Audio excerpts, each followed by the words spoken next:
Tetapi yang harus kita waspadai sesuai dengan tema ini, bangsa ini tidak hanya terkena musibah pandemi COVID-19, tetapi bangsa ini juga sedang mengalami pandemi ideologi radikal terorisme yang memanipulasi agama. Kita tahu bahwa pandemi COVID-19 itu sudah memakan korban kurang lebih 500.000. Yang sudah meninggal lebih dari 13.000. Yang saat ini masih dalam kondisi sakit, saudara-saudara sebangsa kita, sekitar 50.000 lebih. Tetapi jangan lupa, yang sudah terpapar pandemi ideologi radikal terorisme, menurut hasil riset dari Wahid Foundation, sekitar 7,7% dari penduduk Muslim, atau 12,1% dari seluruh masyarakat Indonesia. Ini dari Al-Fara ini, yang insya Allah Desember nanti dipublish. Kuantitasnya sekitar kurang lebih 25 jutaan. Ini yang sudah terpapar pandemi ideologi radikal terorisme. Nah, tentu radikal terorisme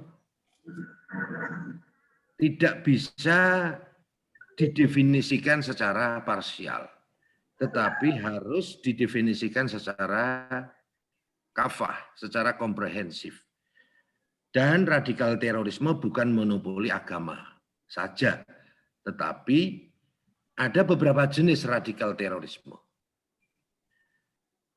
yang dilihat dari latar belakang atau motivasinya. Ada radikal terorisme yang berlatar belakang atau motif ingin memecahkan diri dari kesatuan Republik Indonesia. Sering disebut radikal atau teroris separatis, seperti OPM atau KKB di Papua sana, dulu ada RMS di Maluku, ada GAM di Aceh, itu teroris juga. Juga ada terorisme yang bermotif bisnis, yaitu persaingan jaringan narkoba. Sering disebut narkoterorisme. Mereka menteror, menggunakan bom, menggunakan senjata, membunuh,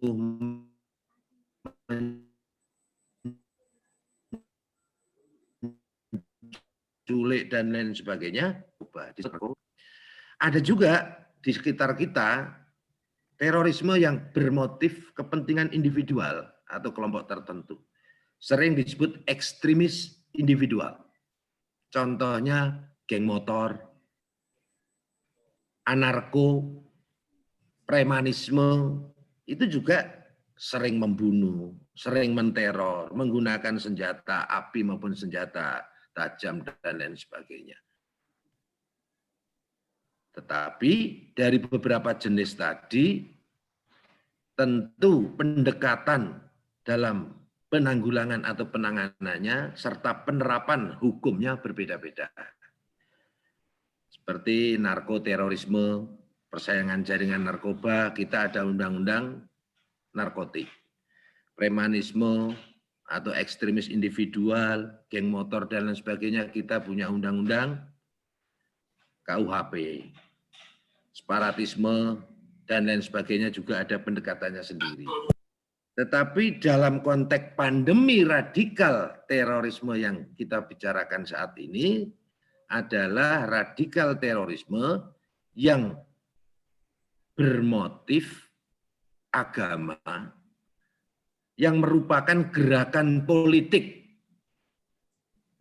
ingin merebut kekuasaan, dan ingin mengganti ideologi negara Pancasila serta sistem negara. Ingin mengganti ideologi negara dengan apa? Dengan khilafah. dengan daulah ataupun dengan yang lainnya. Tapi konteks Indonesia yang lagi menjadi pandemi atau merebak adalah ideologi khilafah. Tentu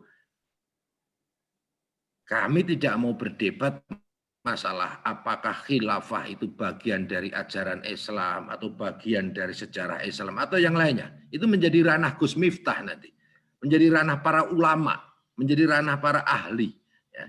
Dalam konteks saya sebagai Direktur Pencegahan Radikal Terorisme Badan Nasional Penanggulangan Terorisme Republik Indonesia, maka kami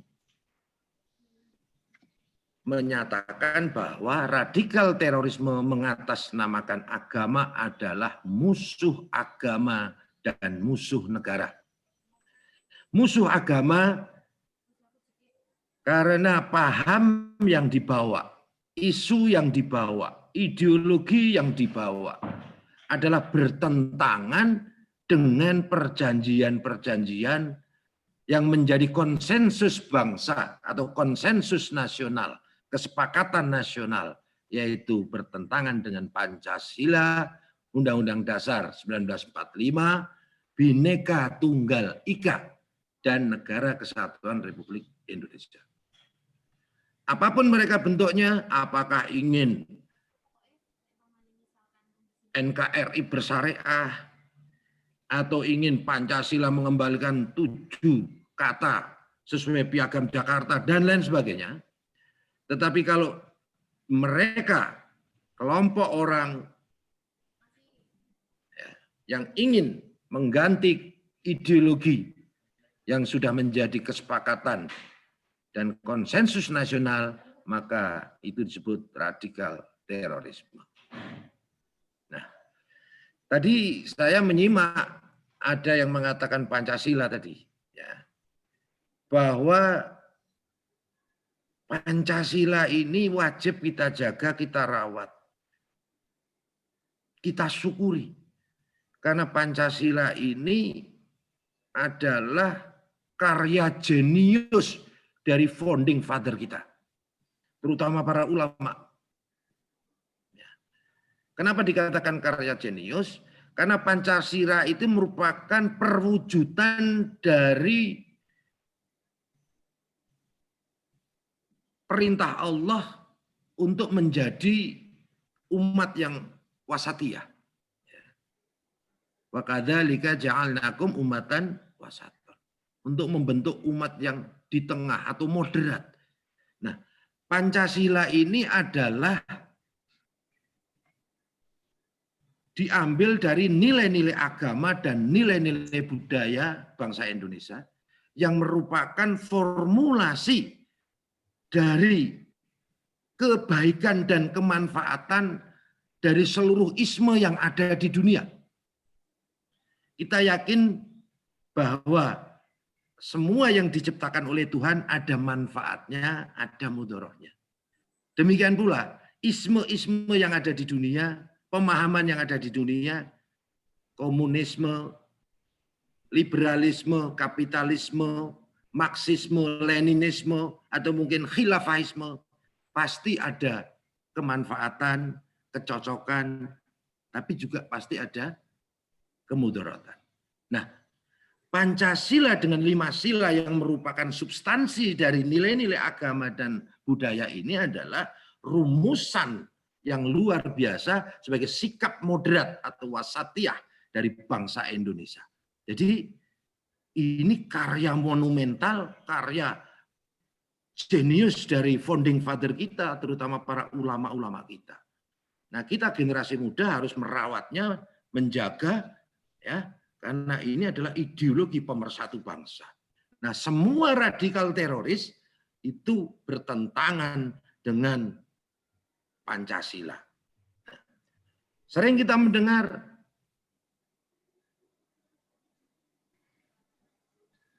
tentang komunisme, tentang PKI. Hadirin sekalian, kalau kita bicara terorisme, maka sudah nggak ada masalah dari sisi regulasi maupun law enforcement, penegakan hukumnya.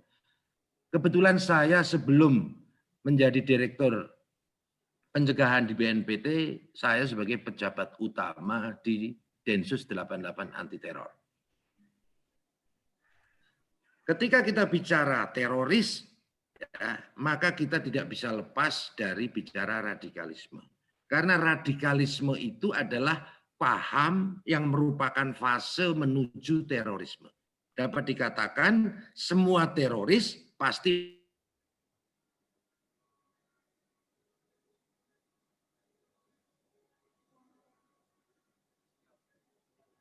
perbuatannya, tindakannya, perilakunya, sikapnya. Sementara radikalisme adalah paham yang melatar belakanginya, ya, paham yang melatar belakanginya. Nah, dulu ketika saya di Densus bicara masalah hilir, yaitu penindakan terorismenya. Nah, alhamdulillah selama diberlakukannya Undang-Undang nomor 5 tahun 2018, bangsa ini telah mampu mengungkap sekitar 535 teroris. Dan selama pandemi COVID-19 ini sekitar 175 teroris yang ditangkap. Pertanyaannya, kok kelihatannya fine-fine aja, sepi-sepi aja. Nah, Undang-Undang kita nomor 5 tahun 2018 memungkinkan untuk kami melakukan tindakan hukum secara silent. Kenapa? Karena kami bisa melakukan tindakan terhadap terorisme sebelum melakukan aksi teror. Atau sering disebut preventive strike. Nah, ini yang membedakan undang-undang yang lama nomor 15 tahun 2003 dengan undang-undang yang sekarang nomor 5 tahun 2018. Kalau dulu, kalau belum melakukan aksi belum bisa ditangkap. Tapi sekarang sebelum melakukan aksi, jika sudah memenuhi indikasi yang memenuhi unsur pasal-pasal di dalam undang-undang teroris, sudah bisa dilakukan penangkapan. Seperti indikasi pertama, dia sudah dikategorikan atau masuk di dalam jaringan teror. Dia sudah melakukan litkok, dia sudah melakukan sumpah baiat, dia sudah melakukan latihan-latihan perang atau tidak.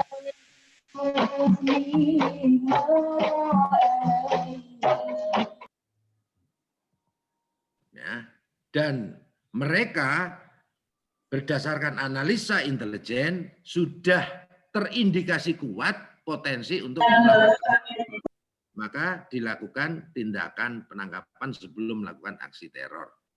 Sehingga memungkinkan kami di Densus waktu itu untuk melakukan tindakan secara silent. Sehingga tidak menjadi resah dan gaduhnya di masyarakat. Karena kalau setiap kita menangkap dipublish, maka justru akan menimbulkan teror baru. Masyarakat akan menjadi resah, masyarakat akan menjadi takut. Karena sesuai dengan definisi terorisme itu sendiri, yaitu suatu tindakan perbuatan yang menimbulkan suasana teror dan rasa takut secara masif di masyarakat, menimbulkan korban jiwa, menimbulkan kerusakan dan kehancuran fasilitas publik, objek-objek vital, fasilitas lingkungan hidup, fasilitas internasional yang bermotif ideologi, politik, atau gangguan keamanan. Itu di pasal 1 ayat 2 Undang-Undang nomor 5 tahun 2018. Nah,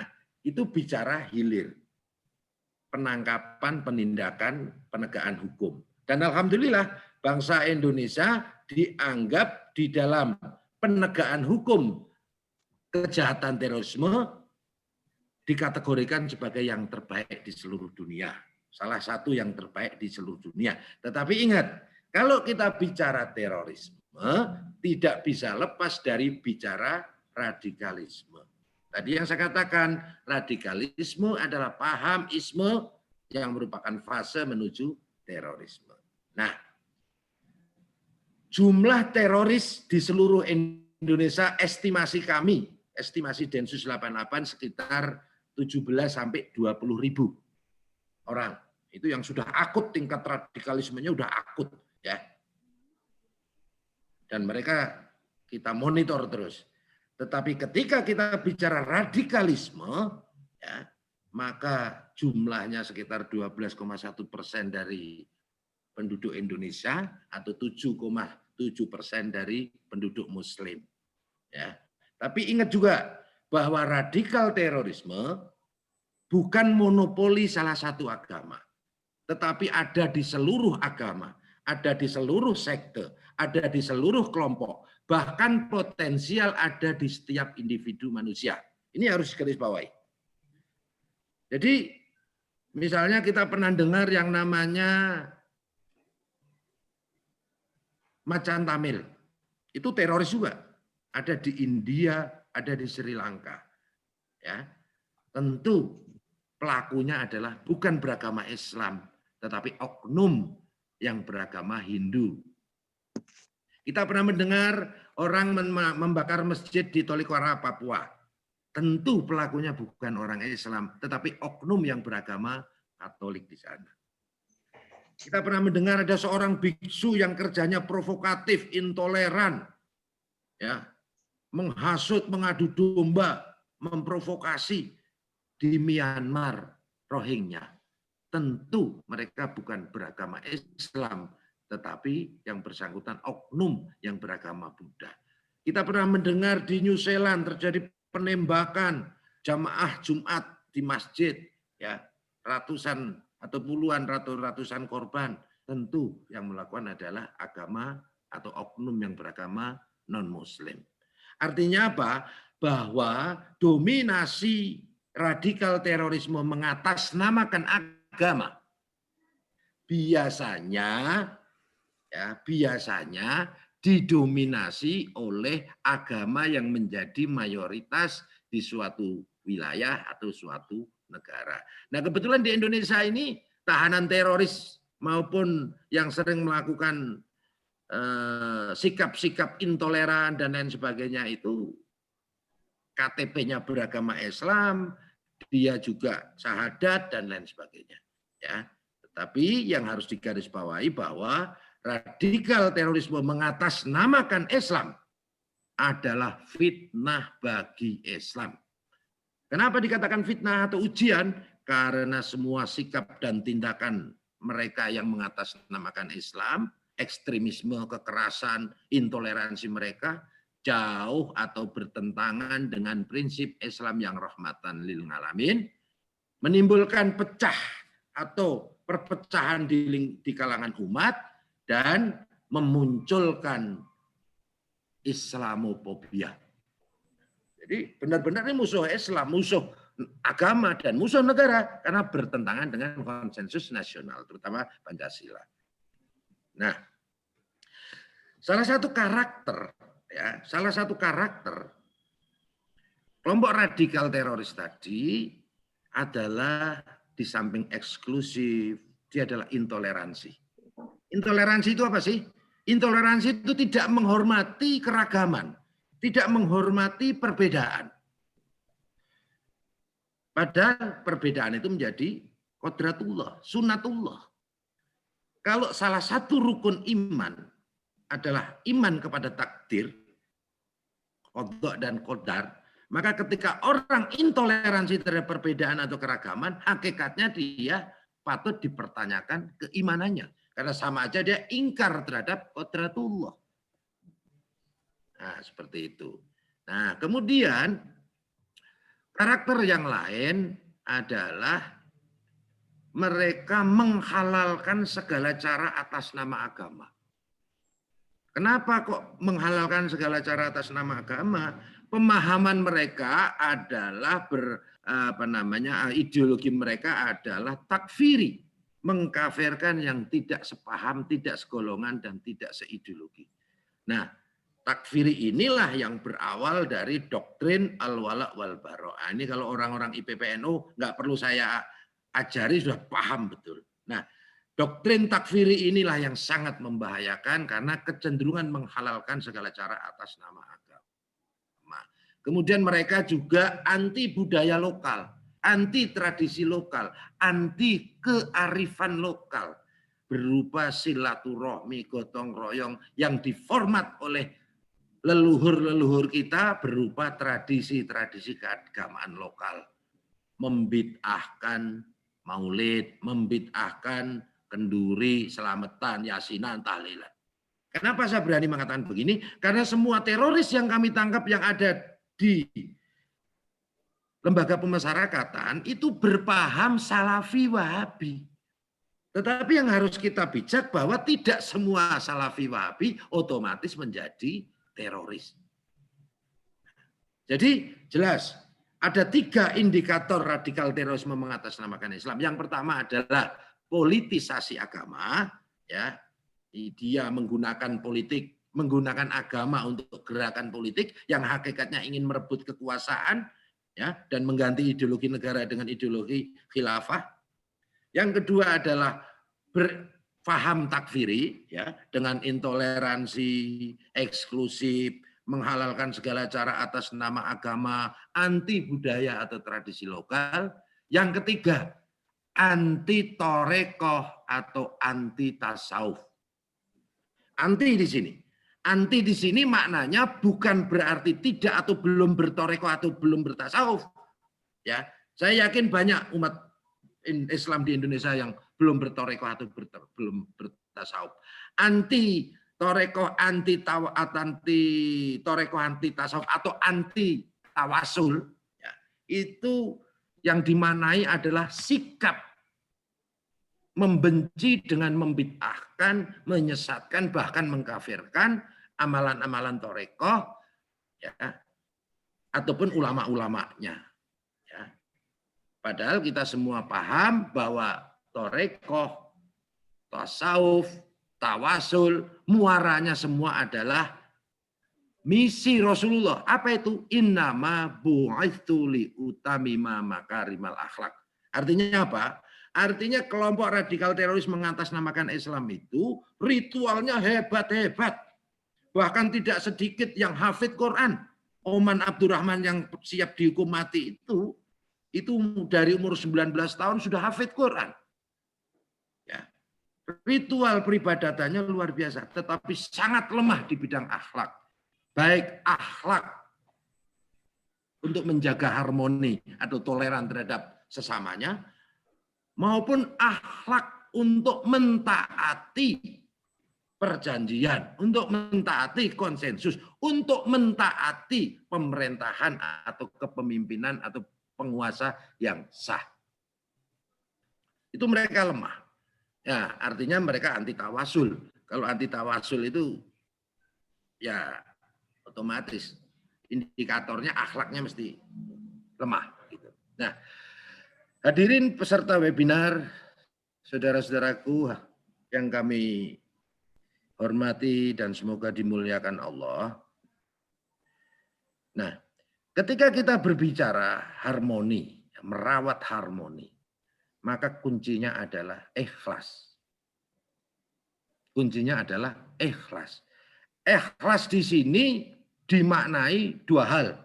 Yang pertama, makna ikhlas itu sendiri, karena hanya dengan ikhlas kita bisa khusyuk. Dan indikator khusyuk adalah akhlakul karimah. Jadi orang beribadah itu kuncinya ada di ikhlas. Niat ikhlas, ilahi anta maksudi waridhoka matlubi. Nah, hanya mencari ridha Allah. Nah, kalau hanya mencari ridha Allah, maka harus berangkat dari ikhlas sehingga menimbulkan khusyuk. Indikator perwujudan seseorang khusyuk dalam beribadah adalah akhlakul karimah. Outcome-nya adalah kasih sayang dan rahmat Allah. Inna rahmatallahi qaribun minal muhsinin. Kasih sayang, cinta, rahmat Allah ada pada orang-orang yang ihsan atau orang yang berakhlakul karimah. Karena itu misi utama Rasulullah. Nah, seorang beragama Islam tidak mungkin akan menjalankan perintah Allah untuk wa ma arsalnaka illa rahmatan lil alamin, menjadi rahmat bagi alam semesta, kalau dirinya intoleran, kalau dirinya tidak mampu merawat harmoni terhadap perbedaan dan keragaman yang merupakan qodratullah. Maka disinilah pentingnya kita ikhlas. Ya. Itu makna ikhlas yang pertama. Makna yang kedua adalah merupakan akronim nih. Ya, bagaimana perwujudan ikhlas? Yang pertama, I-nya adalah ibadah. Wa ma khalaqtul jinna wal insa illa liya'budun. Ya, hanya beribadah kepada Allah, niatnya itu. Ya. Dalam kondisi bangsa yang seperti ini, niat kita tetap beribadah sesuai dengan kemampuan kita. Yang kedua, K-nya. K-nya adalah ketoladanan dan kebersamaan. Wa tasimu bihablillah jami'a wa la tafarraqu. Nah, ini harus dijaga persatuan bangsa. Kenapa harus dijaga? Bangsa Indonesia adalah bangsa yang memiliki potensial konflik terbesar di dunia. Kalau kata Pak Kiai Said sering bercerita, bangsa Arab satu suku bangsa terpecah menjadi belasan atau puluhan negara. Bangsa Eropa satu suku bangsa terpecah menjadi puluhan atau belasan negara. Bangsa Indonesia 1000 lebih suku bangsa. Suku bangsa yang besar 300 lebih. Ya. Yang dikenal adalah sekitar 714 suku bangsa. Belum yang lain, ya. Lebih dari 1000 suku bangsa. Lebih dari 1000 bahasa lokal. Bahkan sebagai negara kepulauan terbanyak atau terbesar di dunia dengan 17.000 pulau lebih. Agamanya paling banyak di dunia, Islam, Katolik, Protestan, Hindu, Buddha, Konghucu. Belum aliran-aliran kepercayaan dan lain sebagainya. Artinya apa? Indonesia adalah Bapak Ahmad Nur Wahid, waktu masih 3 menit. Ya, 3 menit. Artinya apa? Artinya bahwa negara kita adalah negara yang heterogen, plural, tapi menjadi satu negara kesatuan Republik Indonesia, mutlak diperlukan persatuan. Harmonisasi, ukuah Islamiyah, ukuah Watoniyah, dan ukuah Basyariah atau ukuah Insaniyah. Ini mutlak. Karena hanya dengan toleran di dalam keragaman perbedaan ini, maka kita bisa menjaga persatuan, merawat harmoni di tengah pandemi. Kalau masalah pandemi COVID-19, yakinlah kuncinya hanya pikiran positif. Pikiran positif. Tetap menjaga protokol kesehatan, selalu yakin bahwa kita sehat. Karena apa kata Nabi? Penyakit hanya 2 penyebabnya, pikiran dan makanan. Jaga pikiran kita untuk selalu positif, makanan harus dijaga, tidur cukup, makanan bergizi, ikuti protokol kesehatan. Yang terakhir, radikal terorisme sebagai pandemi ideologi teroris yang merupakan new khawarij tidak bisa ditanggulangi hanya oleh institusi negara, tetapi harus dilakukan penanggulangan secara holistik dari hulu sampai hilir dan dilakukan bersama-sama segenap bangsa Indonesia. Maka strategi utama BNPT sebagai institusi negara yang ada di bidang hulu, ya, pencegahan adalah kesiapsiagaan nasional, kontra radikalisasi berupa kontra propaganda, kontra ideologi maupun kontra narasi dan deradikalisasi. Dan strategi yang kami pakai adalah melibatkan dan menguatkan civil society, wabil khusus ormas-ormas moderat, wabil khusus Nahdlatul Ulama, Muhammadiyah, Nahdlatul Wathon, dan ormas-ormas moderat lainnya. Kemudian kita juga membangkitkan silent majority. Mayoritas bangsa Indonesia itu moderat, ya. Yang radikal itu sebenarnya sedikit, hanya 12,1%, sekitar 25 juta, tapi berisik. Nah, perlu yang mayoritas yang moderat, terutama yang tergabung dalam IPPNU, untuk bangkit bersuara di dalam kontra ideologi, kontra narasi, dan kontra propaganda. Semoga bermanfaat. Mohon maaf atas segala kekurangannya, dan saya membuka ruang untuk diskusi. Ya, terima kasih. Wallahul muwaffiq ila aqwamit thoriq. Wassalamualaikum warahmatullahi wabarakatuh. Waalaikumsalam warahmatullahi wabarakatuh. Terima kasih kami sampaikan kepada Brigjen Pol R. Ahmad Nur Wahid yang tadi sangat luar biasa sekali telah menyampaikan webinar pada pagi hari ini mengenai tema merawat harmoni di tengah pandemi. Untuk pertanyaan akan kita buka nanti setelah semua narasumber menyampaikan, nanti akan dibuka 2 termin sesi tanya jawab ya. Selanjutnya marilah kita simak bersama yaitu Gus Miftah Maulana Habibur Rahman yang akan menyampaikan dengan tema merawat harmoni di tengah pandemi. Kepada Gus Miftah, kami persilahkan.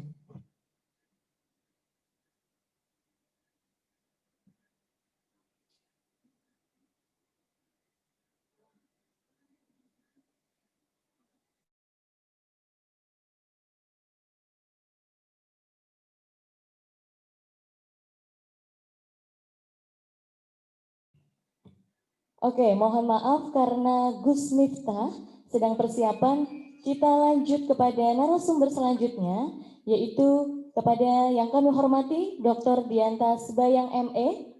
Disilahkan. Apakah Bapak Dr. Dianta Sebayang ME sudah bergabung bersama kami di Zoom meeting pada pagi hari ini? Halo Bapak.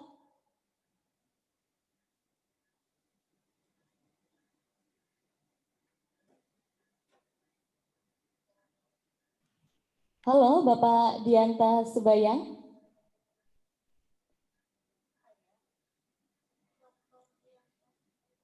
Oke, sudah bergabung ya?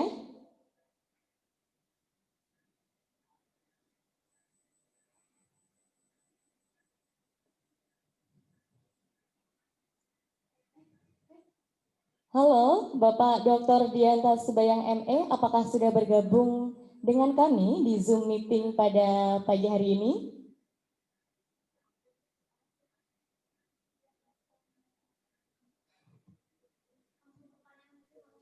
Oke, karena dua narasumber pada pagi hari ini masih persiapan, kita lanjut saja ke sesi tanya jawab kepada Bapak Brigjen Pol R. Ahmad Nur Wahid.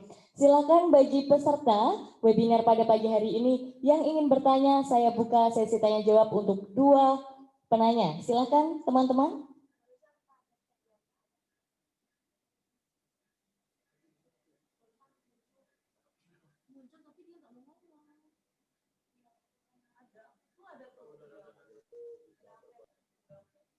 Oke, apakah Bapak Dr. Dianta Sebayang sudah hadir? Oh ya, terima kasih. Oke, halo Bapak, selamat pagi. Pertama-tama saya ucapin permintaan maaf itu karena kebetulan itu saya juga isi lagi webinar juga itu baru selesai itu. Jadi pertama Gus Yakur, Ketua Umum GP Ansor itu Ketua Umum kami mengucapkan salam berkonbes kepada sahabat-sahabati IPPNU itu. Beliau minta maaf karena beliau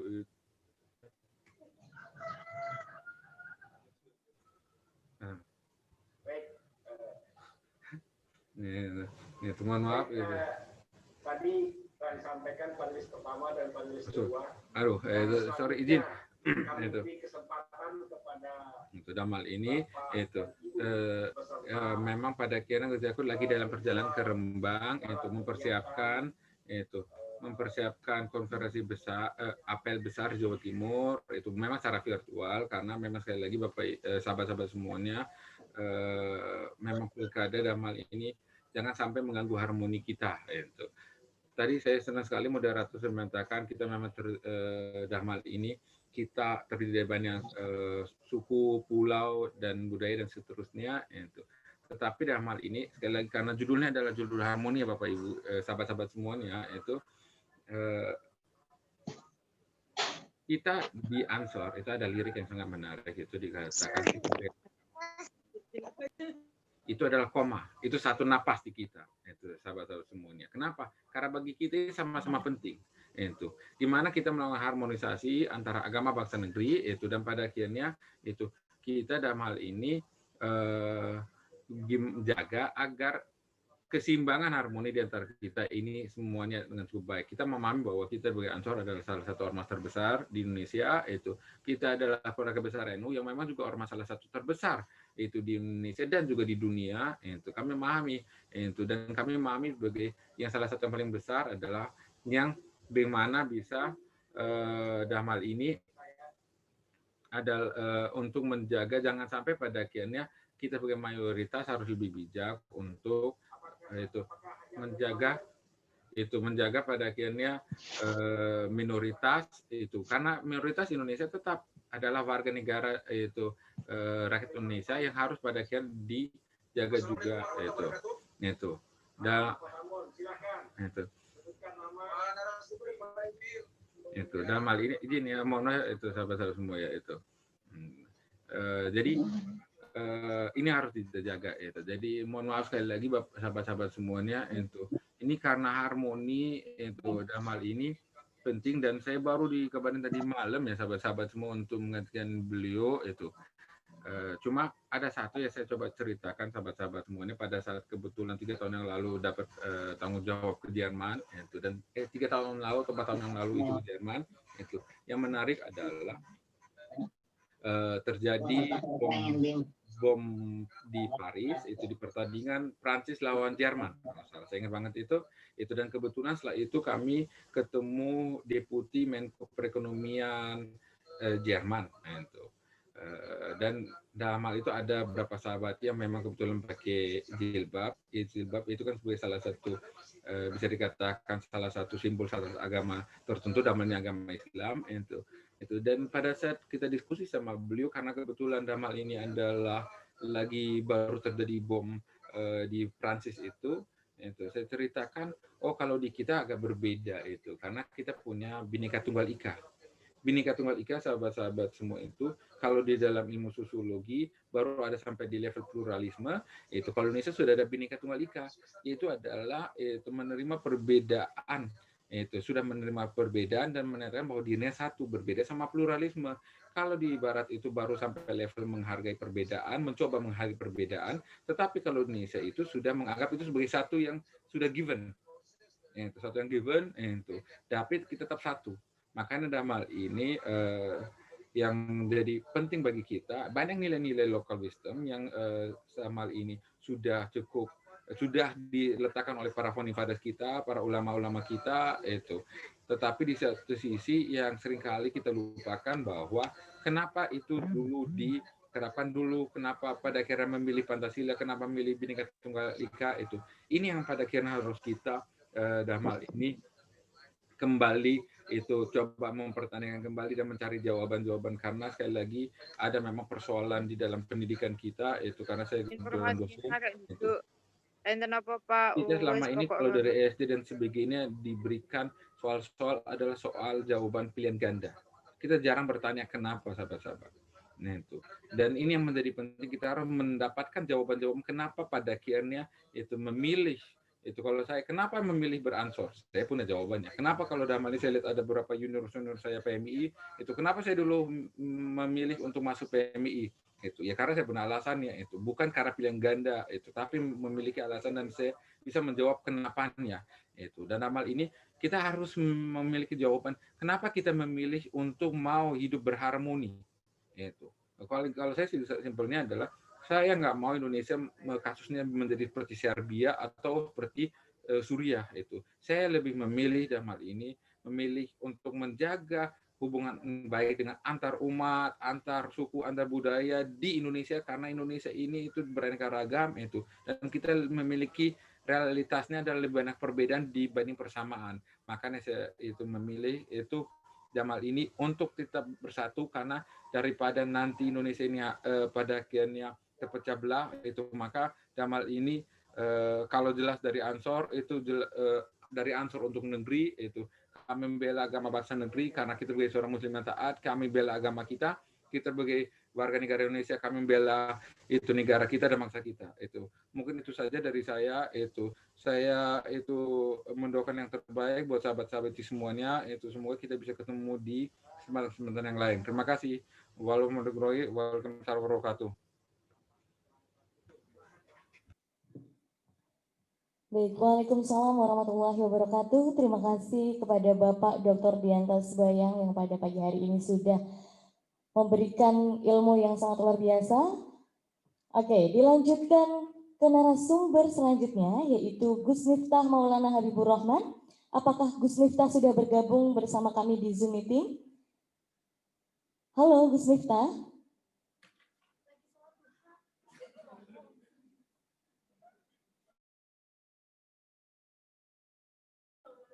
Oke, kita akan melaksanakan tanya jawab terlebih dahulu kepada dua narasumber kita. Ada Bapak Brigjen Pol R. Ahmad Nur Wahid dan juga Bapak Dr. Diantas Bayang ME. Sembari menunggu Gus Miftah. Silakan dua penanya, kami beri waktu untuk bertanya kepada dua narasumber kita pada pagi hari ini.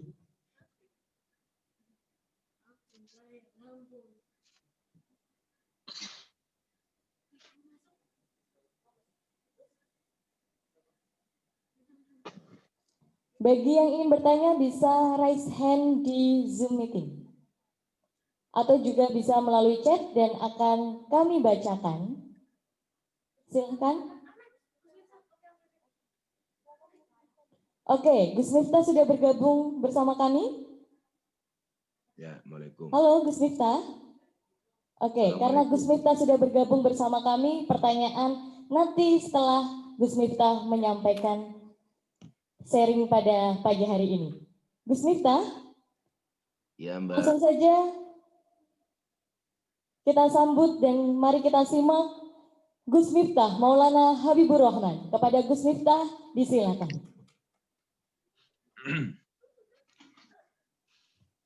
Assalamualaikum warahmatullahi wabarakatuh. Hamdan wa syukranillah, salatu wassalamu ala rasulillah. Sayyidina Maulana Muhammad ibni Abdillah wa la hawla wa la quwata illa billah, amma ba'd. Para narasumber yang saya hormati, Gus Yakut dan Brigjen Pol Ahmad Nur Wahid. Saya kayaknya terakhir di kawal beliau ngaji itu di Tangerang kalau nggak salah. Waktu itu beliau masih kombes setahun yang lalu. Salam takdim Pak Nur Wahid. Beliau masuk BNPT setelah saya memberikan kajian deradikalisasi di ulang tahun BNPT bersama Pak Boy Rafli. Baru beliau kemudian masuk. Seluruh peserta webinar dari Ikatan Pelajar Putri Nahdlatul Ulama yang saya banggakan. Saya mohon maaf, Lola, loadingnya agak lama karena baru bangun, saya baru nyampe dari Malang. Berbicara mengenai harmoni, saya teringat satu peristiwa di zaman Nabi Musa alaihissalam. Saat itu umatnya Nabi Musa alaihissalam tertimpa kemarau panjang. Sampai gara-gara kemarau itu kematian tinggi, angka kematian tinggi. Saat itulah kemudian Nabi Musa alaihissalam mengajak umatnya untuk sama-sama melaksanakan sholat istisqa, sholat minta hujan. Nah, setelah beberapa kali melaksanakan sholat istisqa, ternyata hujan tidak turun. Maka kemudian Nabi Musa memberanikan diri untuk matur kepada Allah. Gusti, ini kami beserta umat sudah melaksanakan sholat istisqa. Kenapa engkau belum menurunkan air hujan? Kenapa engkau belum berkenan memberikan air kepada kami? Allah menjawab kepada Nabi Musa, wahai Musa, aku tidak akan menurunkan air hujan kepada kalian. Aku tidak akan menurunkan air kepada umatmu. Kenapa? Karena ada beberapa di antara umatmu yang hidupnya tidak mau rukun, yang hidupnya saling membenci, yang hidupnya saling mencaci maki, saling hasut antara satu dan yang lainnya. Kemudian Nabi Musa tanya, siapa Tuhan umatku yang tidak mau rukun, yang tidak mau akur? Allah menjawab, ya nggak mungkin Musa aku kasih tahu kamu. Masa Gusti Allah kok ngerasani. Akhirnya Nabi Musa atas peristiwa ini mengumpulkan umatnya supaya umatnya bersatu, umatnya rukun, umatnya saling hormat, menghormati, saling toleransi antara satu dan yang lainnya. Dan setelah itu, umat akur, umat rukun, Allah betul-betul berkenan menurunkan air hujannya. Nah, pelajarannya apa? Ternyata rahmat Tuhan, rahmat Allah itu akan turun ke satu negeri, di mana umat di dalam negeri tersebut rukun, akur. Allah akan menurunkan kasih sayangnya selama umatnya ini mampu memiliki rasa cinta dan kasih sayang. Disitulah saya teringat dengan sabda Rasulullah Muhammad SAW, la tadkhulunal jannata hatta tu'minu. Sekali-kali kamu tidak akan masuk surga sehingga kamu beriman. Wala tu'minuna hatta tahabbu. Dan sekali-kali kamu belum dikatakan beriman sehingga mempunyai rasa cinta dan kasih sayang. Coba sahabati teman-teman pelajar Nahdlatul Ulama Putri ini, Anda pahami. Passwordnya untuk mendapatkan surga itu adalah beriman, dan syarat dari beriman itu adalah mempunyai rasa cinta dan kasih sayang. Lah, cinta dan kasih sayang dalam arti rukun inilah yang kemudian di Indonesia itu hari ini mahal. Hal yang paling mahal di Indonesia hari ini adalah kerukunan. Kerukunan. Kita bisa lihat kondisi dan peristiwa hari ini. Bagaimana kemudian rukun ini menjadi satu hal yang sangat langka. Dan lebih celakanya lagi apa? Ternyata orang yang tidak rukun itu sama-sama menggunakan dalil agama untuk menyerang antara satu dan yang lainnya. Maka saya teringat dengan tulisan Raden Ajeng Kartini yang dia kirim kepada sahabat-sahabatnya di Belanda. Yang Raden Ajeng Kartini mengatakan apa? Berapa banyak hari ini orang berbuat dosa mengatasnamakan agama.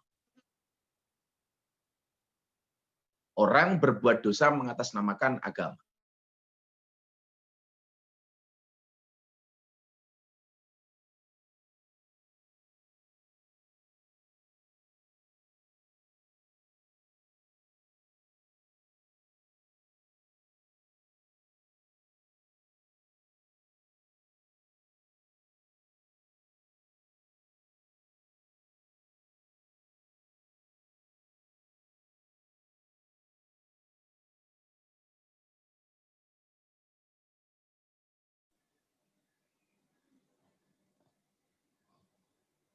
Halo Gus Miftah, sepertinya Gus Miftah terkendala sinyal.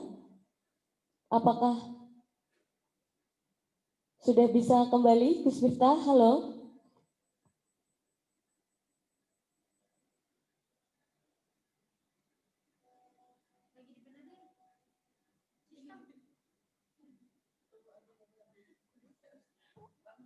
Oke, kami tunggu Gus Miftah kembali bergabung di Zoom meeting bersama kami.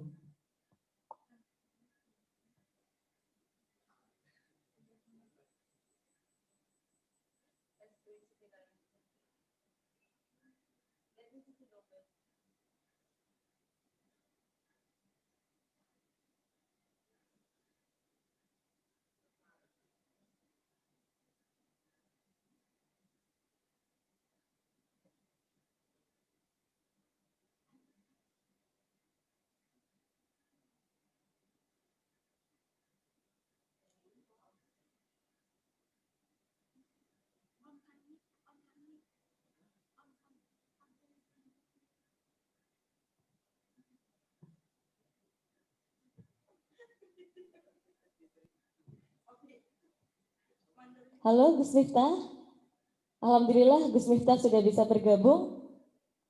Silakan Gus Miftah. Maka saya termasuk orang yang begitu rajin untuk mengkampanyekan kerukunan di tengah-tengah perbedaan yang ada. Termasuk melalui acara saya di iNews TV ngobrol bareng Gus Miftah setiap hari Jumat. Karena saya melihat kondisi bangsa hari ini, kalau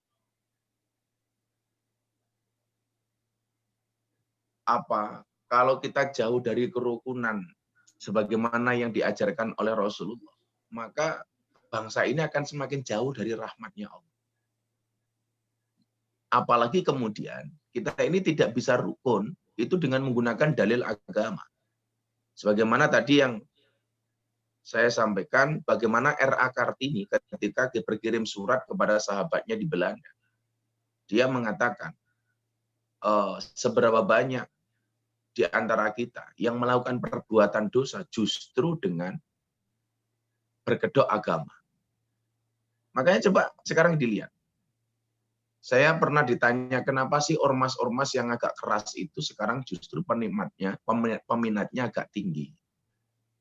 Peminatnya banyak. Ya, bagaimana kemudian pola seperti itu menarik di kalangan orang-orang yang memang suka dengan kekerasan, apalagi kemudian dibungkus dengan agama. Dengan agama. Padahal kalau kita melihat sikap beragama Rasulullah Muhammad SAW yang mengajarkan sikap tasamuh yang hari ini diadopsi oleh Nahdlatul Ulama sebagai salah satu cara beragamanya. Kita coba lihat bagaimana Rasulullah itu menjaga kerukunan.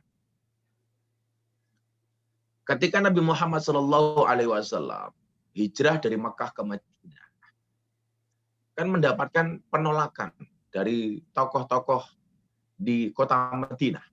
Salah satunya adalah tokoh besar saat itu di kota Madinah, namanya Abdullah bin Ubay. Abdullah bin Ubay ini sangat tersinggung atas kehadiran Rasulullah karena warga Madinah itu berpindah ke lain hati. Yang dahulunya mengidolakan Abdullah bin Ubay. Ketika kedatangan Nabi Muhammad, mereka berpindah mengidolakan Nabi Muhammad SAW.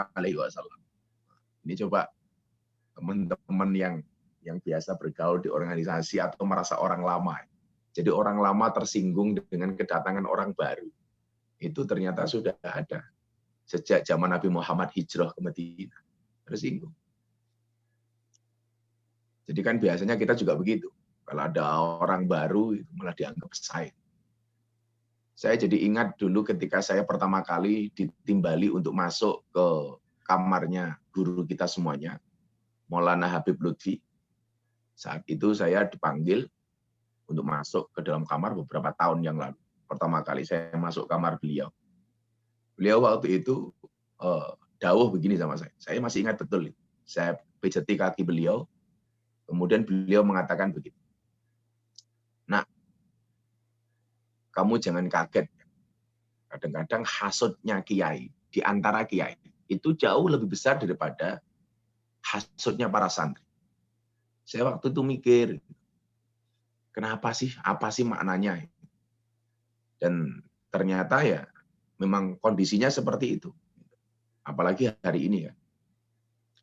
Akhirnya Nabi Muhammad datang ke kota Madinah dan Abdullah bin Ubay ini merasa tersaingi. Marah dia. Kemudian dia memprovokasi penduduk Madinah untuk sama-sama membenci Kanjeng Nabi Muhammad SAW. Saya itu sebenarnya mengatakan begini, orang hasud itu menurut saya boleh. Yang tidak boleh itu adalah hasidin idza hasad. Jadi orang hasud yang memprovokasi orang lain untuk melakukan hal yang sama. Ini nggak boleh. Kalau sekedar nggak seneng itu, aku nggak seneng karo Gus Yakut, umpama. Selama dia sendiri yang mengatakan itu dan dia pendam, ya sifat lumrah menungso.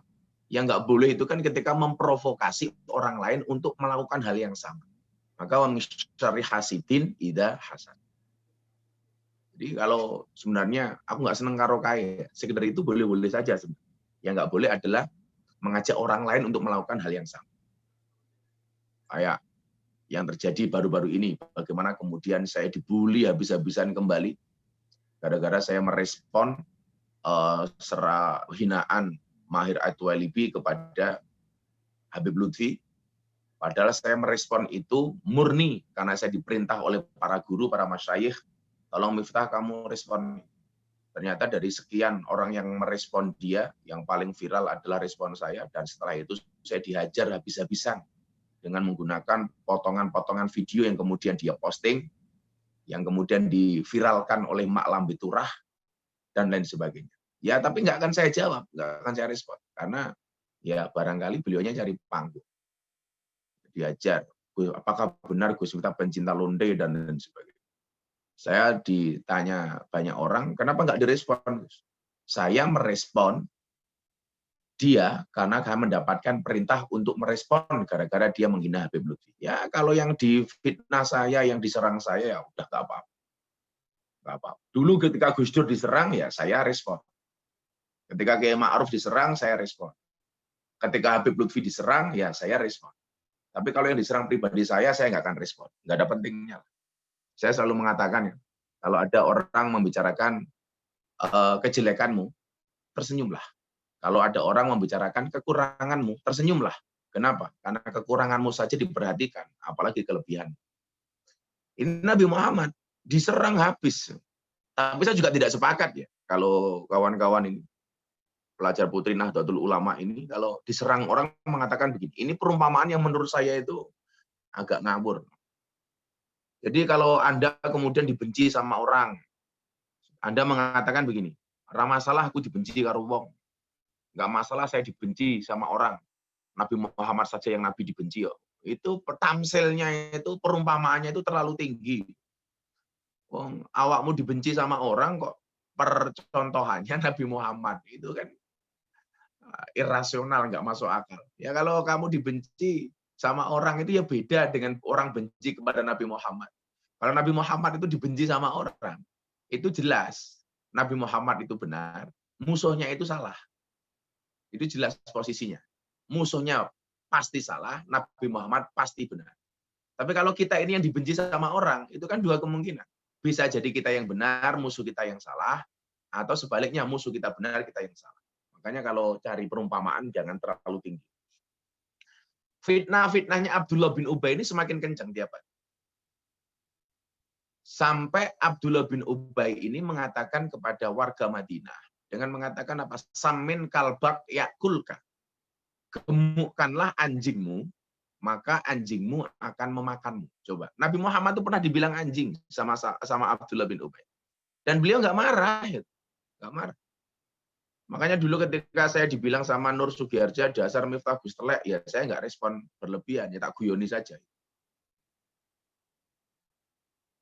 Yang dinyek sekelas Nabi Muhammad itu pernah dibilang anjing sama Abdullah bin Ubay. Apalagi cuma seorang Miftah. Dibilang telek, ya saya nggak marah. Saya cuma meyakini sesuatu yang keluar dari mulut seseorang itu yang menggambarkan isi otaknya. Gitu. Fitnah-fitnah ini tidak ditanggapi Rasulullah dengan berlebihan. Abdullah bin Ubay didoakan oleh Rasulullah, mudah-mudahan dia masuk Islam mendapatkan hidayah. Ternyata yang mendapatkan hidayah itu bukan Abdullah bin Ubay, anaknya Abdullah bin Ubay. Nah, yang pengen saya sampaikan kepada peserta webinar hari ini, begitu Abdullah bin Ubay ini mati, anaknya ini matur sama Kanjeng Nabi. Kanjeng Nabi, bapak saya mati, Abdullah bin Ubay. Ingat ya, namanya Abdullah bin Ubay tapi non-Islam.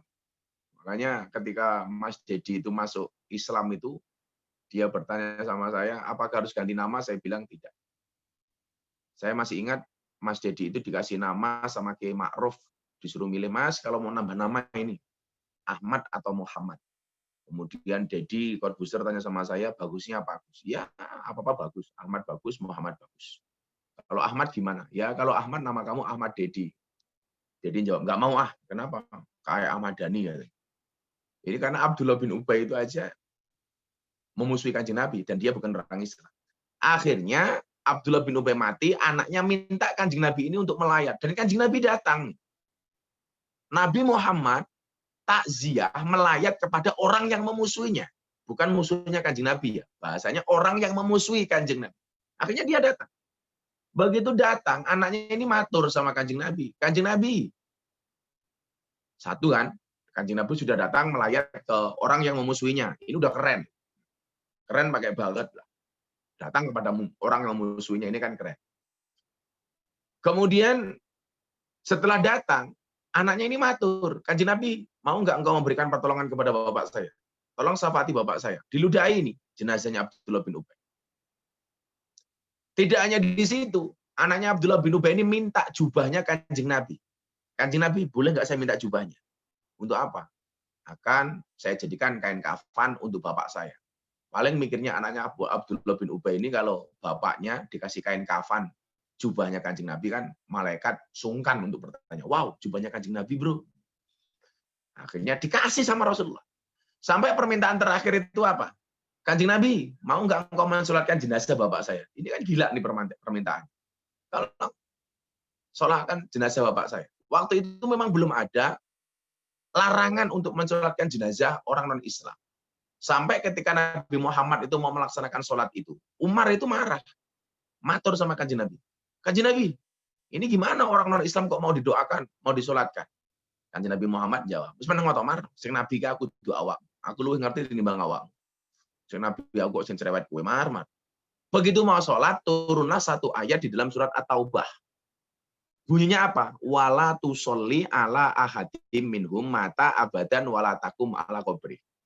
Dan janganlah sekali-kali kamu Muhammad mendoakan, mensolatkan orang yang mati salah satu di antara mereka, dan janganlah kamu berdiri di atas makamnya. Lah ternyata hari ini banyak orang yang gagal paham dengan ayat ini, justru dijadikan dalil untuk menolak tahlilan, dalil untuk menolak ziarah kubur. Ini yang sering saya katakan, jaka sembung,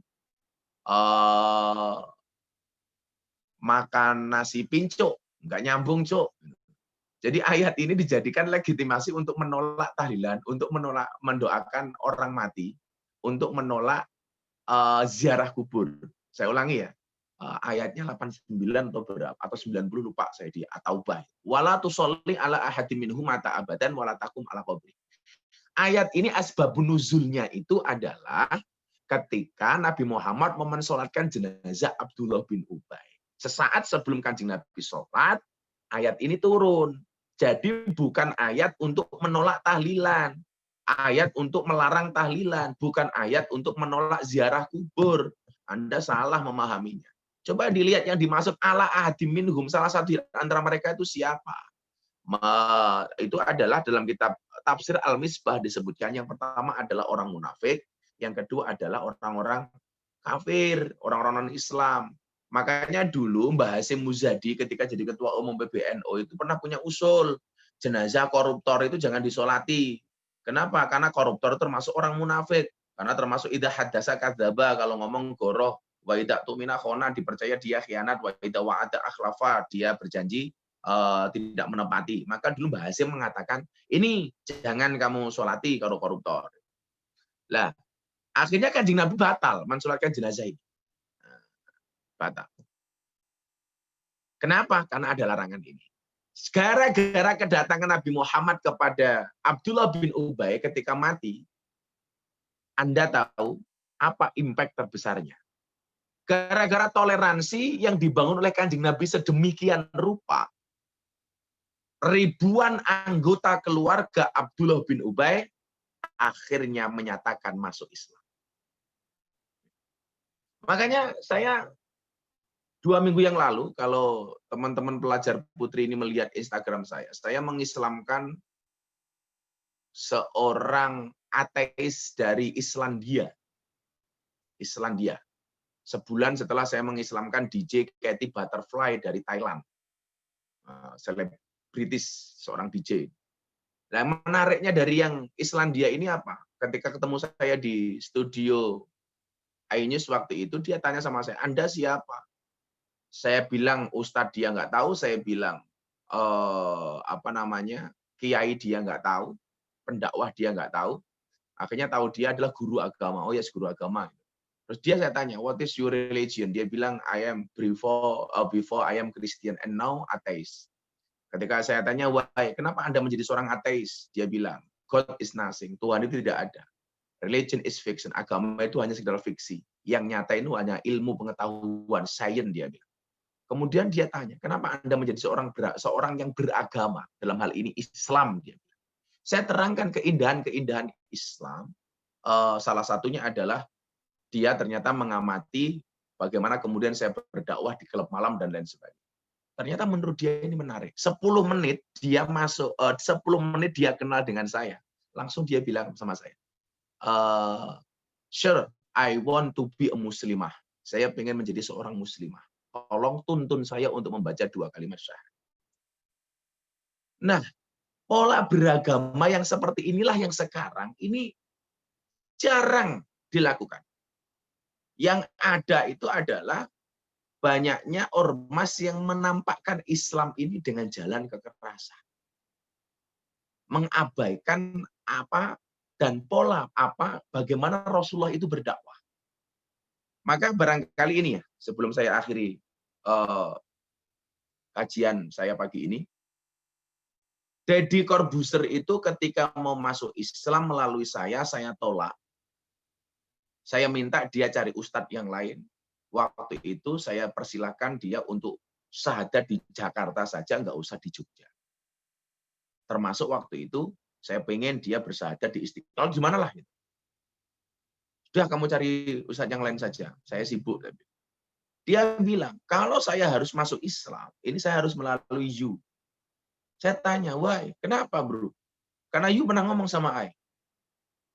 Besok kalau saya masuk Islam, wajah Islam saya ini seperti apa? Itu tergantung pintu masuknya. Saya udah lupa ngomong itu dan dia ternyata ngomong. Maksudnya apa?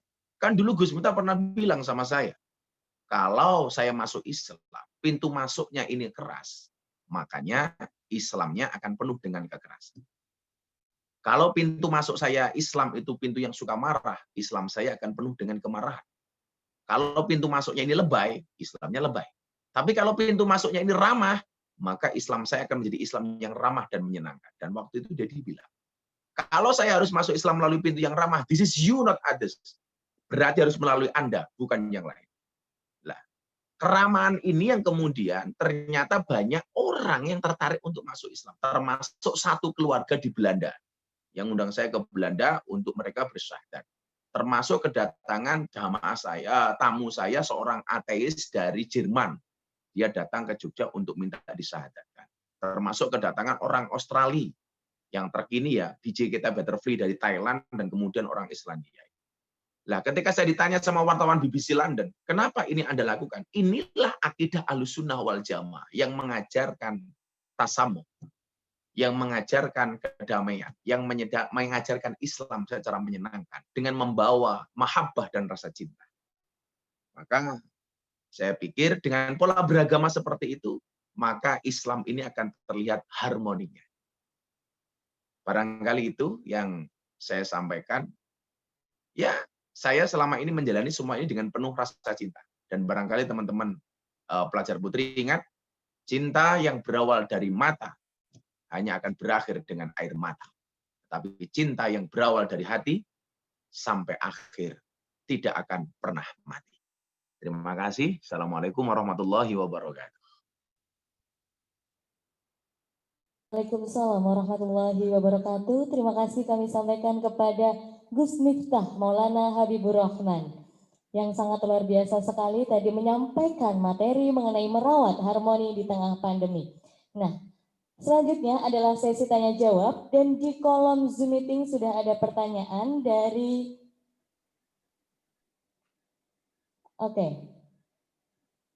Rekanita Farah. Assalamualaikum Bapak Brigjen Ahmad Nur Wahid. Salam hormat Bapak, izin bertanya, saya Farah, alumni PPI PPNU. Mohon maaf agak sedikit keluar tema Bapak. Apa pendapat Bapak terkait pelajar yang kemarin sempat ikut-ikutan demo, padahal tidak tahu apa-apa? Karena kami di IPPNU ini bertugas untuk mengawal pelajar. Hal apa yang paling mendasar yang perlu kita lakukan, Bapak? Matur suwun. Pertanyaan ditujukan kepada Bapak Brigjen Ahmad Nur Wahid. Langsung saja kepada Bapak Brigjen Ahmad Nur Wahid, saya persilahkan.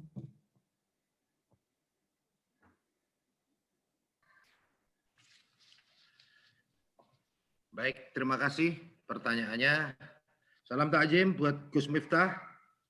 Ini salah satu ustadz apa itu, milenial atau apa itu ya? Itu yang doakan saya juga untuk segera jadi brigjen itu makanya. Jadi ada NO cabang BNPT ya. Dulu NO cabang Densus, sekarang NO cabang BNPT. Tapi jangan lupa, saya juga pernah jadi radikal dulu. Ya, jadi tidak hanya ngomong teori aja seperti para pengamat itu kadang-kadang berteori tapi bagus juga. Cuman saya menjiwai betul karena saya dilahirkan di lingkungan NU, kemudian saya SD-nya Muhammadiyah, SMA-nya MUHIS Jogja, kemudian waktu jadi Kapolsek Banjarsari pernah ya sering nyantri secara informal di Ngruki. Jadi sudah, kenapa saya bilang bahwa latar belakang atau akar masalah radikal terorisme itu sebenarnya adalah ideologi, yaitu ideologi yang mengajarkan al-wala wal bara' yang berkembang menjadi takfiri tadi. Nah, berangkat dari pengalaman saya itu, maka menjawab pertanyaan ini. Kenapa sih kok banyak anak-anak muda yang ikut demo? Relevan dengan itu banyak anak-anak muda yang terpapar paham radikal. Karena memang sasaran kaum radikal itu adalah memapar atau melakukan radikalisasi terhadap generasi muda. Kenapa? Kalau para pengamat atau para peneliti mengkategorikan generasi Z itu adalah umur 14 sampai 19. Kemudian generasi milenial itu umur 20 sampai 39. Dan generasi X itu umur 40 sampai 55. Nah, ini para surveyor atau para peneliti sering mengkategorikan seperti itu. Nah, nggak tahu kalau saya berarti sudah generasi X. Kalau Gus Miftah sama Pak Dianta itu mungkin yang mana? Masih milenial mungkin ya kan?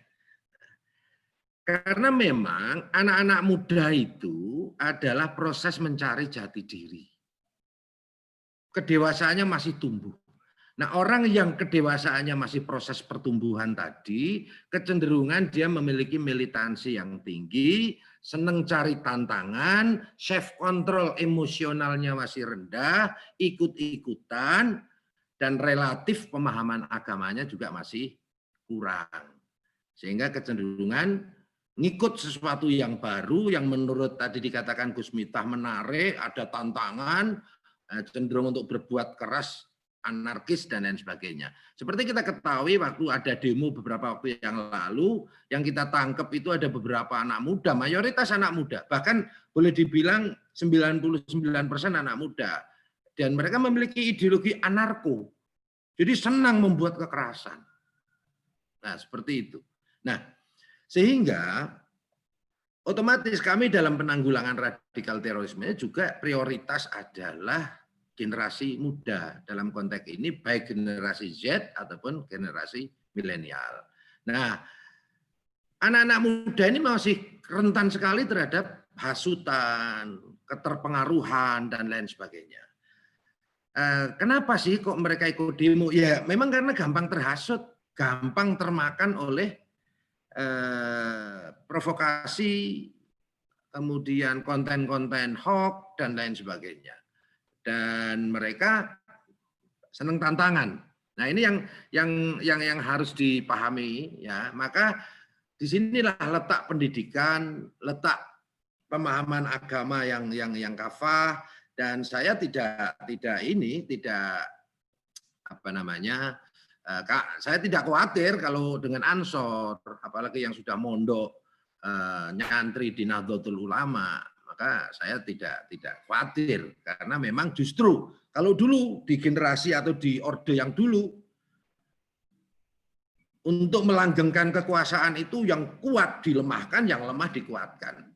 Nah, yang kuat waktu itu Nahdlatul Ulama, itu dikencet, itu dimarginalkan ataupun direduksi. Sementara Salafi Wahabi ini dikuatkan. Nah, sekarang lah era pasca reformasi itu kami atau kita semuanya menuai panen paham radikal terorisme. Meminjam dari statement atau kata-kata almarhum Bapak Kiai Haji Hasyim Musadi, ya. Produk nasional bangsa Indonesia itu adalah ormas-ormas moderat, NU Muhammadiyah, Al-Wasliyah, ya, Nahdlatul Wathon, dan ormas radikal moderat lainnya, termasuk ulama-ulama ataupun kelompok-kelompok torekoh, terutama yang tergabung dalam Jatman. Ya. Sementara yang lainnya itu adalah produk asing. Kalau produk asing pasti membawa kepentingan asing. Sehingga ketika kita bicara radikal terorisme, mengatasnamakan agama, ini adalah proxy war. Coba kita lihat ya realita. Hizbut Tahrir itu pusatnya di mana? Di London. Ikhwanul Muslimin dulu pusatnya di Mesir.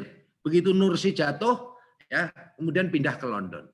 Kemudian teroris separatis misalnya Benny Wenda yang amankan siapa? London. Ada Syiah yang radikal itu yang sering nyakiti diri, kemudian anti sahabat segala macam. Itu yang bentuk siapa? Pusatnya di mana? Di London. Bahkan di London atau di Inggris sana itu ada camp yang menampung kombatan-kombatan dari Afghanistan, dari Suriah, dan lain sebagainya. Nah, itu yang harus menjadi kewaspadaan kita. Nah, dan perlu diingatkan, Ansor sebagai generasi muda Nahdlatul Ulama, filosofi atau latar belakang dibentuknya Nahdlatul Ulama itu untuk membentengi atau untuk memerangi atau untuk mengantisipasi wahabisasi internasional. Sekali lagi, semua teroris yang kami tangkap ya adalah bermazhab atau berpaham Salafi Wahabi.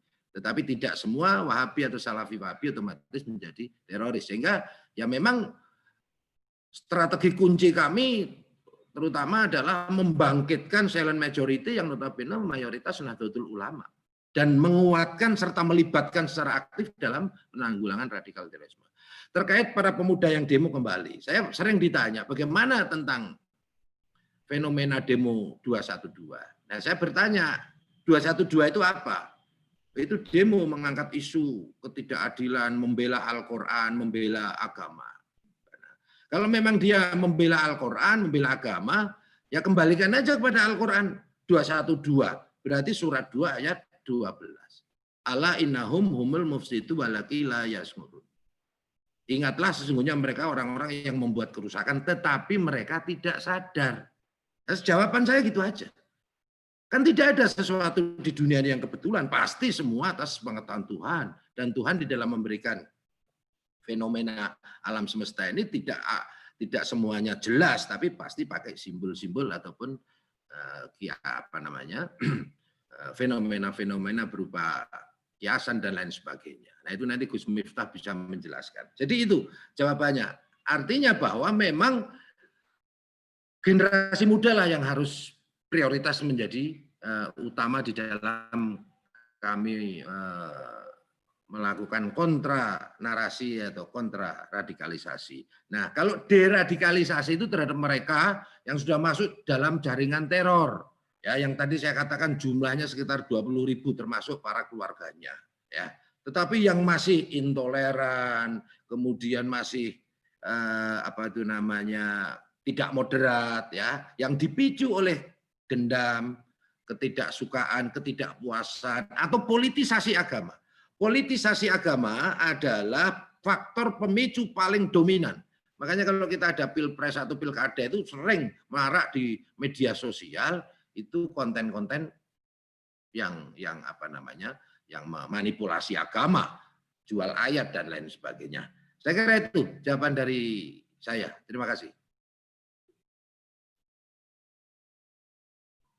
Jawaban dari pertanyaan Rekanita Farah. Selanjutnya ada pertanyaan ditujukan untuk Gus Miftah dari Rekanita Farah.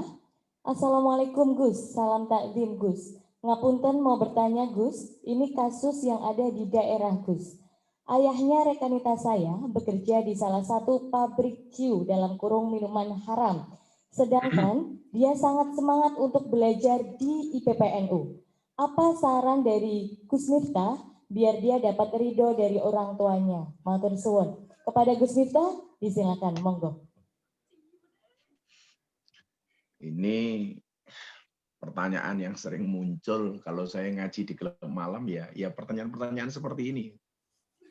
Ya, sama halnya ketika orang bertanya begini, Gus, saya kan kerja di tempat ini,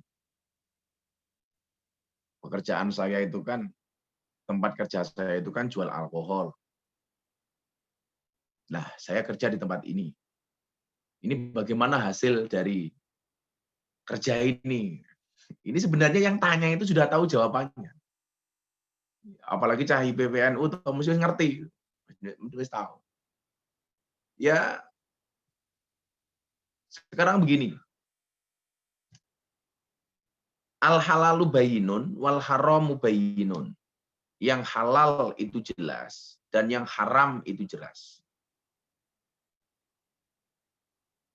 Yang halal jelas, yang haram jelas. Ya nggak bisa dicampur, nggak bisa dicampur. Jawaban saya biasanya apa sama mereka itu? Lah, kamu ada pekerjaan lain nggak? Belum ada, Gus. Terus kamu kerja ke sini kan, Pak? Ya, karena saya butuh ada kebutuhan untuk ngopeni menafkahi anak istri saya, dan saya belum ada pekerjaan lain. Ya sudah, dinikmati dulu aja itu. Sambil mencari pekerjaan yang lain. Atau barangkali pertanyaannya begini juga itu. Yang sering itu, Gus, saya mabuk tiap malam. Katanya ada hadis yang mengatakan orang mabuk itu sholatnya tidak akan diterima oleh Allah 40 hari. Bagaimana dengan kami? Jawaban saya simpel. Apakah benar hadis itu? Ya saya bilang benar. Cuman hadis itu untuk orang normal. Sementara kalian adalah orang abnormal. Kalau sholat nunggu tidak mabuk, ya sholatnya kapan mau tiap malam kamu mabuk? Terus berarti apa yang harus saya lakukan, Gus? Ya sholat saja. Lah, diterima apa enggak, Gus? Ya mohon maaf, Gus, kita bukan panitia pahala. Ya sholat-sholat saja itu.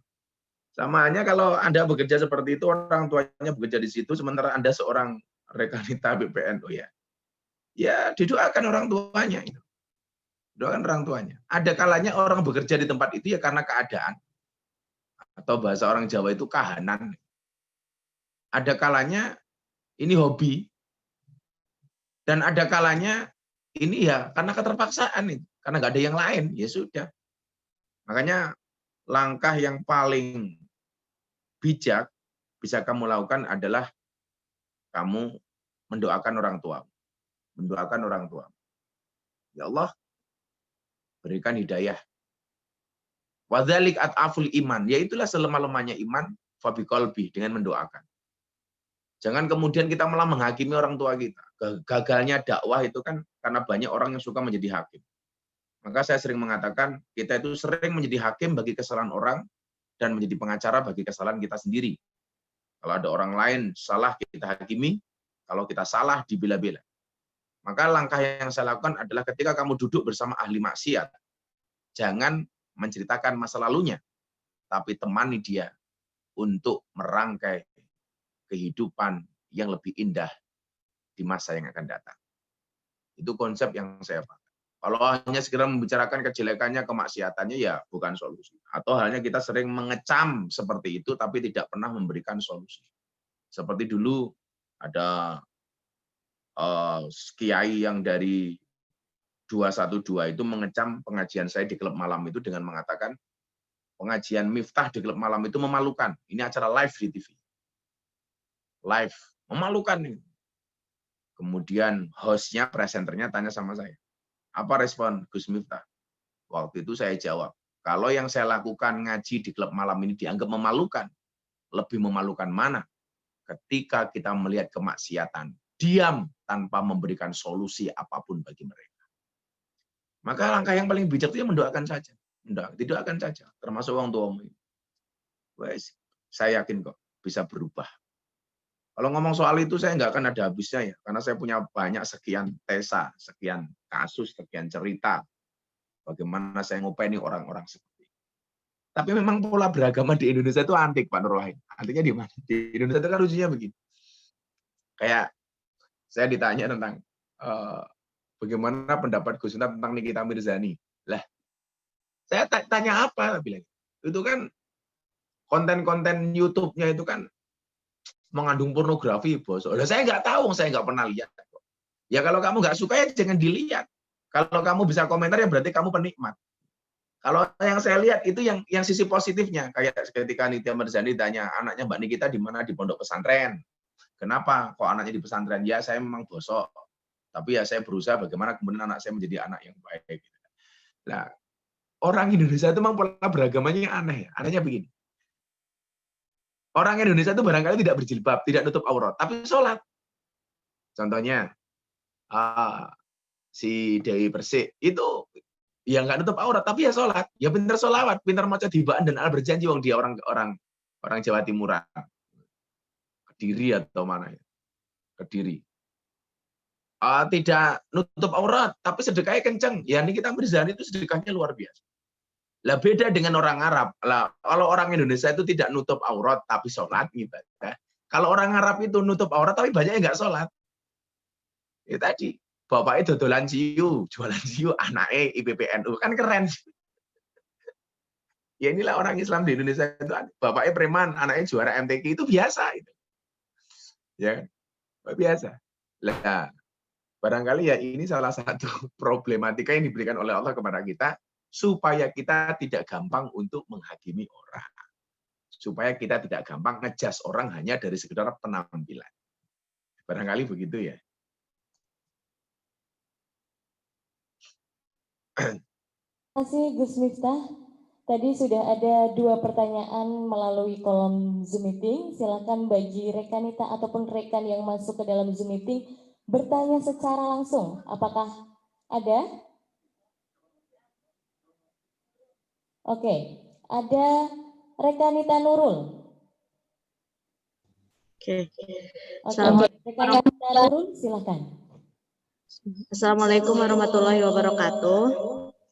Izin bertanya kepada semua narasumber. Saya ingin bertanya terkait pandangan narasumber dengan fenomena hari ini orang ramai-ramai untuk berstatement menolak produk Prancis, begitu. Terima kasih. Baik, terima kasih rekan Nita Nurul. Langsung pertanyaan akan dijawab oleh Bapak Dr. Dianta Sebayang ME. Silakan Bapak Dianta.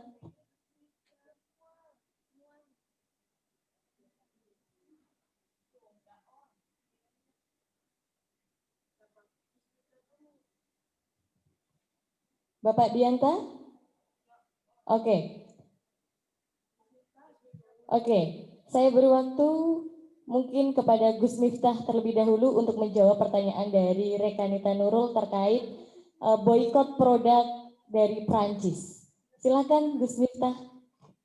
Saya termasuk orang NU yang respon duluan terhadap pernyataan Presiden Prancis yang mengatakan Islam agama yang sedang krisis.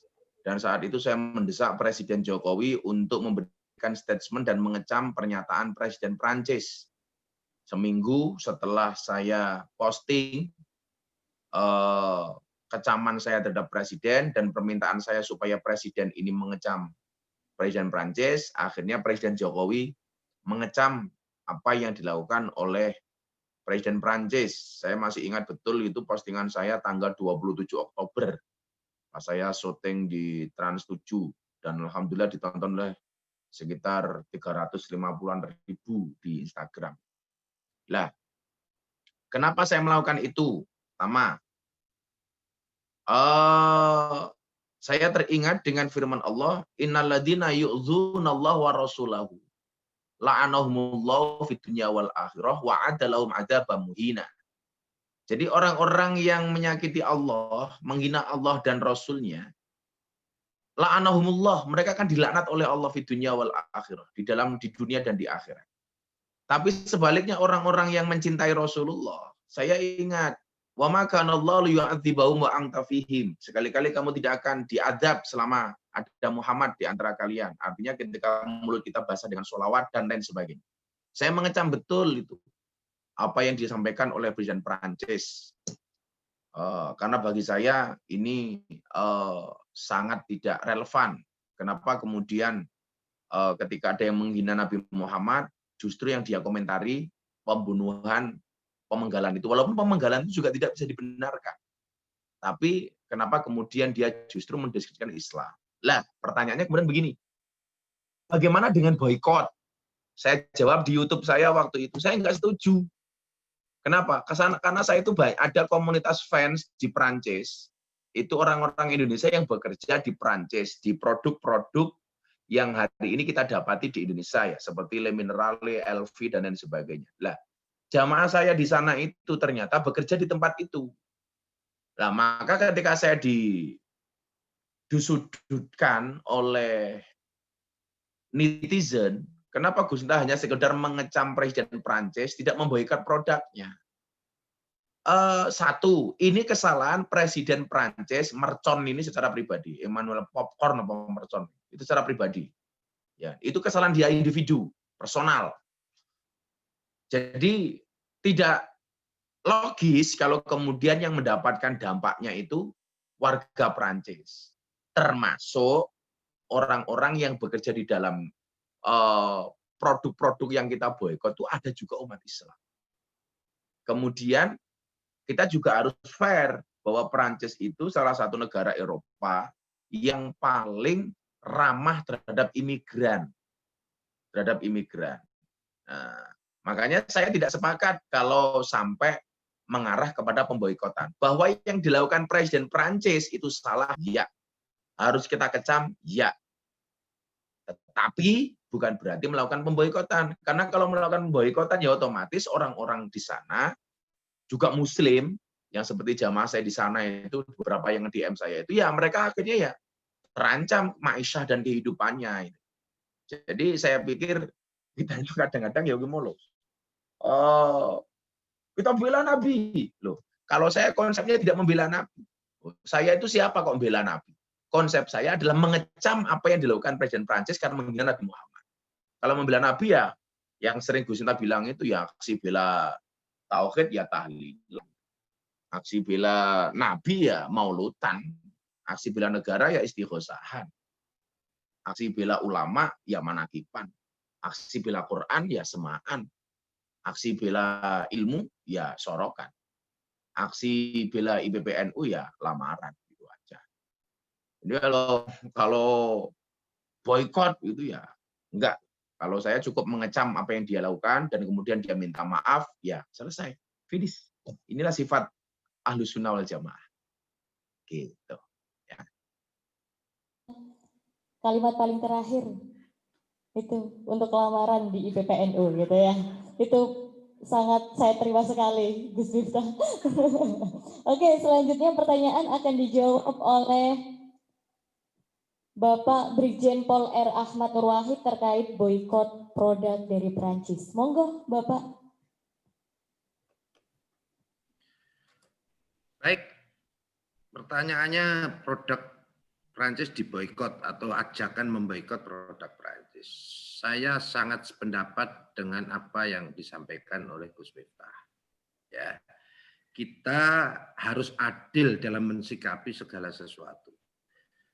Ketika Presiden Prancis mengemukakan statement yang menyakiti umat Islam, maka cukup reaksi kita adalah berstatement ya, atau mengecam itu sebagai wujud daripada sikap bahwa kita nggak setuju dan kita nggak mendukung atau kita mengingatkan bahwa apa yang Presiden Prancis tersebut lakukan adalah salah. Tetapi kita juga harus adil. Orang yang mengucapkan Presiden Prancis bukan rakyat atau pengusaha Prancis, kenapa kita mesti memboikot produk Prancis? Ya, di samping itu juga tadi disampaikan Gus Miftah, lah wong karyawan-karyawannya di sana itu juga banyak kan orang Indonesia, orang Islam kebanyakan. Nah, kemudian kalau dilihat dari sisi syariahnya, kita ingat ya, saya sering mengutip ini surat Al-Quran surat An-Nisa 114. Ini termasuk juga untuk mensikapi narasi-narasi atau konten-konten yang provokatif, hoax, fitnah dan lain sebagainya. Landasannya ayat ini kalau menurut saya, mungkin nanti Gus Miftah atau Pak Dr. Dianta atau yang lain mungkin bisa menjelaskan. Di dalam surat An-Nisa 114 itu jelas. La khaira fi katsirin min ajwahum ila man amara bi shadaqatin au ma'rufin au islahin bainan nas. Tidak ada kebaikan, tidak ada kemanfaatan dari kebanyakan bisikan-bisikan, pembicaraan-pembicaraan, ajakan-ajakan manusia ila man amara bi shadaqatin. Kecuali mereka yang mengajak untuk bersedekah, bukan memboikot. Kalau saya malah justru kita doakan dengan bersedekah pada yatim atau fakir miskin atau yang membutuhkan, doakan Presiden Prancis supaya dapat hidayah, bukannya malah ngajak boikot. Kan? La khaira fi katsirin min ajwahum ila man amara bi shadaqatin. Au ma'rufin, untuk selalu bertutur kata baik, dalam mengecam pun juga diplomatis dengan tutur kata yang baik. Au islahim bainan nas, dan mengajak atau menjalin islah, perdamaian di antara manusia.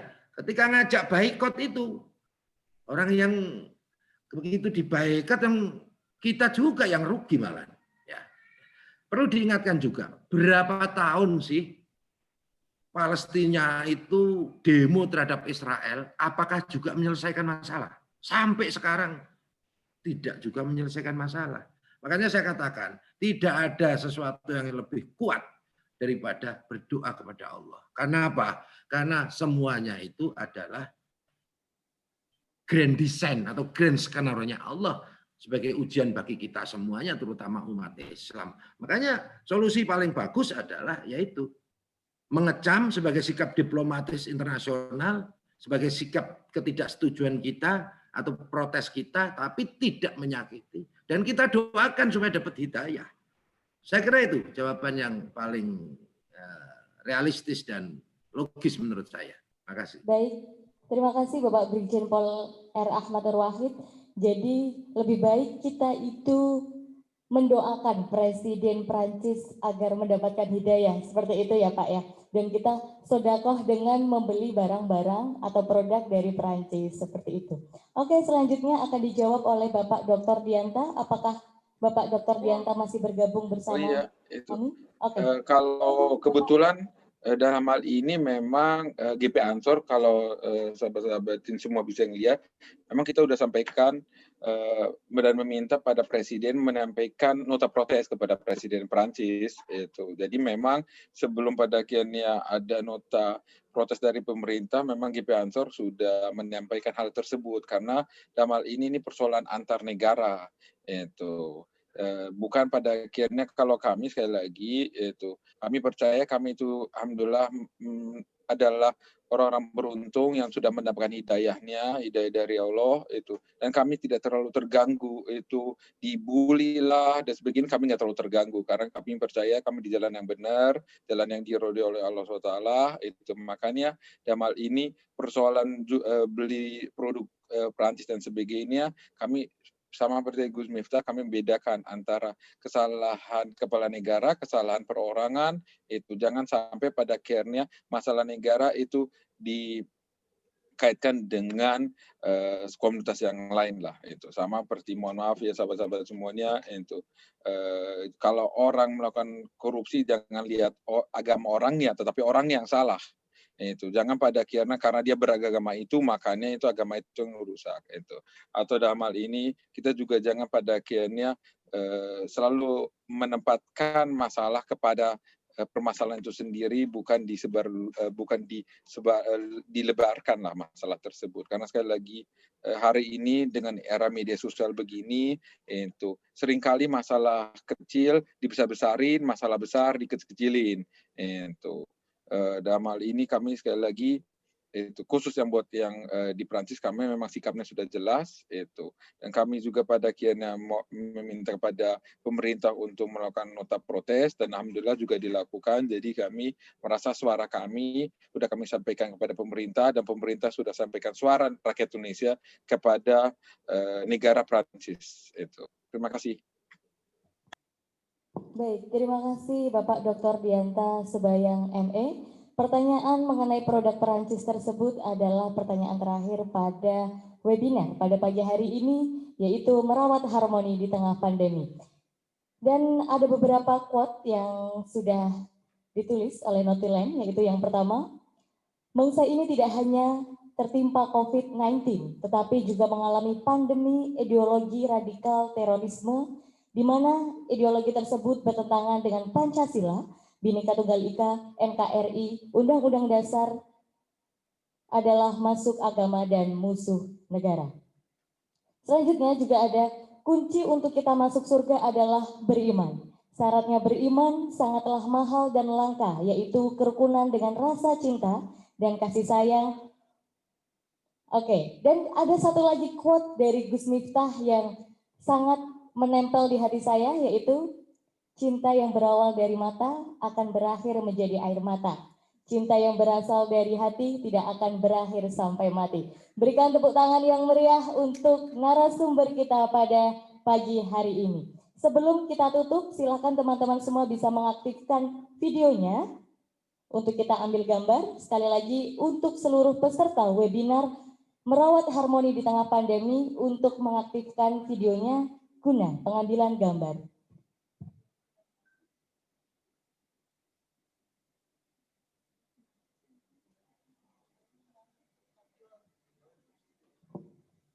Oke, sudah ya semuanya? 1, 2, 3. Satu kali lagi, semuanya tampilkan senyuman termanis tertampan kalian. 1, 2, 3.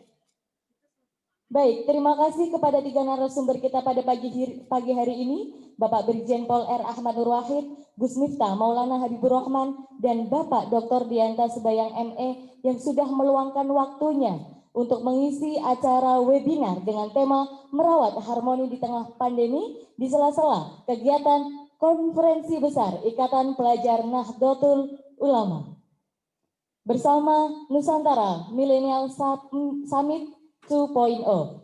Saya, moderator pagi hari ini, mohon maaf apabila terdapat kekurangan. Terima kasih. Wassalamualaikum warahmatullahi wabarakatuh.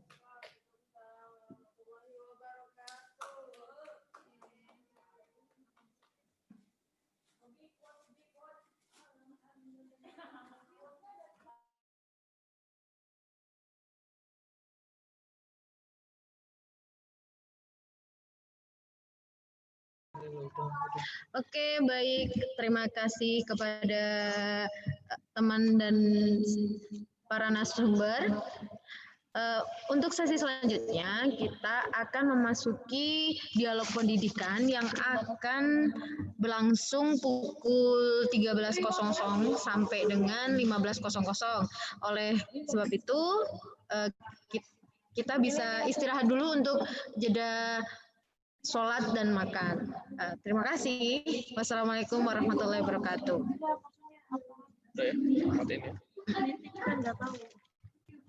Obi, apa yang kamu